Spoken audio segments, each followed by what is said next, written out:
கோவைக்கு வந்த ஆம்னி பேருந்து திடீர் தீ விபத்துக்குள்ளானதில் பேருந்து முழுவதும் எரிந்து சேதமானது. திருவண்ணாமலையிலிருந்து 30 பயணிகளுடன் கோவை நோக்கி சென்ற குளிர்சாதன வசதி கொண்ட பேருந்து கோவை சித்ரா அருகே வந்து கொண்டிருந்தது. அப்போது பேருந்தில் திடீரென புகை வருவதை கண்ட ஓட்டுநர் தாஸ் உடனடியாக சாலை ஓரமாக பேருந்தை நிறுத்தியுள்ளார். பின்னர் பேருந்தில் இருந்த பயணிகளை உடனடியாக கீழே இறங்குமாறு கூறிய நிலையில் தீ பற்றி எறிவதை பார்த்த பயணிகள் அதிர்ச்சியடைந்தனர்.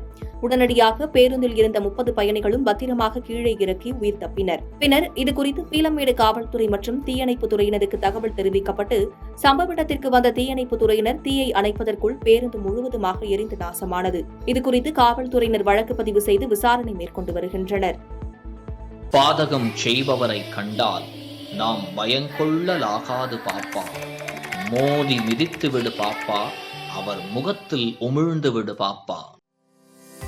அண்மை செய்திகளை உடனுக்குடன் தெரிந்து கொள்ள இணைந்திருங்கள் இயம்நாடு தொலைக்காட்சியுடன்.